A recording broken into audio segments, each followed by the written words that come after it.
నక్క మేక కథ. ఒకప్పుడు ఒక అడవిలో ఒక మేక ఉండేది. అది చాలా అమాయకం. ఎవరినీ అనుమానించేది కాదు. అదే అడవిలో ఒక నక్క ఉండేది. చాలా బుద్ధిమంతమైన మోసగత్తె. ఒకరోజు మేక నీళ్లు తాగడానికి నదివైపు వెళుతోంది. మధ్యలో నక్క కనిపించింది. నక్క తనకు దొరికిన అవకాశం వదలకుండా మేకను చూసి ఇలా అంది. మేకమ్మా, నీకోసం ప్రత్యేకంగా పండ్ల విందు పెట్టాను.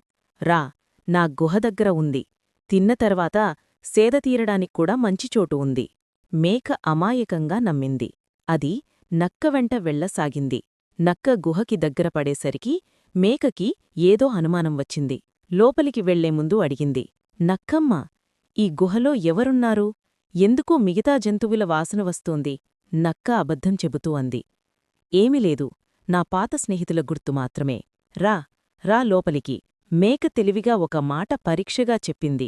సరే, లోపల ఎవరూ లేరుని అయితే నేను లోపలికి వెళ్లే ముందు నీవు మూడుసార్లు గుహలో తిరిగివచ్చి చూపించు. పెద్ద జంతువున్నా బయటకు వస్తుంది కదా. నక్క ఒక్కసారిగా దిగ్భ్రాంతికి గురయ్యింది. పరీక్షలో పడకుండా తికమకపడింది. ఒక్కసారి మాత్రమే తిరిగి చూపిస్తాను అని తడబాటుగా చెప్పింది. మేక వెంటనే అర్థం చేసుకుంది. ఒక్కసారే తిరగగలవని అంటే లోపల పులి ఉన్నట్టు అని అనుకుంది. మేక వెంటనే వెనక్కి తిరిగి పారిపోయింది.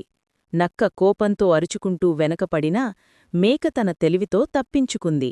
నీతి: అమాయకత్వం మంచిదే, కాని పరిస్థితి సందేహంగా ఉన్నప్పుడు బుద్ధి ఉపయోగిస్తే ప్రాణం కాపాడుకుంటాం.